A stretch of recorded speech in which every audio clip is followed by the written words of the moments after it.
Hey guys, this is Heather from Revel Yoga, and Jess Thomas is one of my awesome teachers here at the Revel Yoga Studio. She is going to be my lovely Vanna White model today, and we're going to be going over crow, one of the first arm balances people tend to learn in our flow class. So I want to break it down from a very beginner to those of you going to move into a little bit more advanced crow pose. Okay, so I like for beginners to start on the block. So she's going to move this block out from underneath her and just kind of move it towards the top of the mat. We tend to do crow from the top of the mat because we do it from a forward fold, or we tend to do it and we jump back. So she's going to step her feet right on the block. The reason I'm having her go on the block is so that she can get her knees up a little bit higher around her shoulders, tricep area, where most people tend to start a little too low around the elbows, which makes it very hard to balance and very wobbly.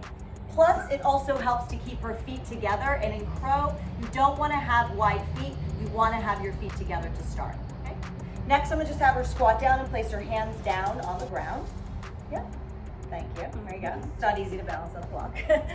And so again, her feet are together, her arms are going to come right in between her legs, and her knees are going to go, some people like to go towards the armpit or to the outside of the shoulder tricep area. But she's going to do what's comfortable for her body here.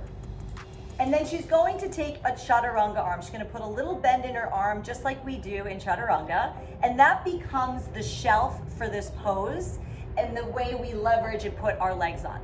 So not only is this pose about strength, but it's also about leveraging your weight slightly forward. So if you can do chaturanga, you should be able to do this posture. So she's going to start to shift her weight slightly forward, right? And as she does that, she's going to maybe take one foot off to start. And as she gets more secure in this, she'll take the other one off. Beautiful. You can place your feet back down. Lovely. So first, you can just start with one foot up, and then you can float the other foot up. And then what I like to have people do is also then start with the other foot up, the non-dominant one, and then the dominant foot up, so you get comfortable with that. So that's a great way for beginners to start.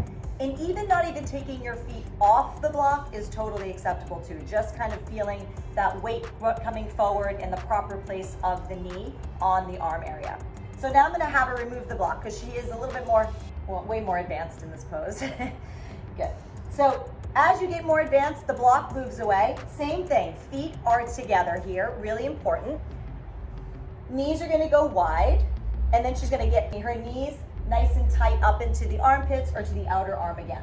Same thing, she's going to start to slowly shift her weight forward into her chaturanga arms and then float her feet up. Good. So if you can come back one more time, Jess, that looks beautiful. Just slowly go forward and show them it's that leverage of weight, which you did a really nice job of that time. But you'll see she has the strength, and then it's just a shift, a leverage. It's not a kick up, it's just a shift of weight forward, and you'll see your feet will just float up. Perfect. And then slowly lower your feet down. Awesome. So as you do get more advanced in this pose, I'm going to show you the last way that you can do this. Those of you who are ready to do a kickback and kind of straighten the arms a little bit more. So I'm going to step in here just for a second.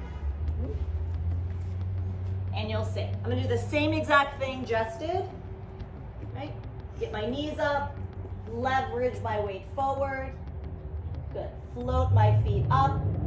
And then as you get a little bit stronger, you can start to straighten the arms a little bit more around the back and pull the heels up. And then the final step is to float it back. Then you come into your up dog, and then we come back to our down dog. Great. Come back in, lovely Vanna. So that is our posture of the month, crow pose. Anytime in class, if you have a question about these postures, you're not sure how to break it down, you're always welcomed to email us, text us. Even if you are in a live class, you can just ask us or unmute yourself in one of our Zoom classes. We never want you to be like, how do I do this? I'm just gonna kind of fake it, right? So thank you so much for joining us. Thanks for coming. Yes, and we will see you on your mat very soon. Have a great day. Bye.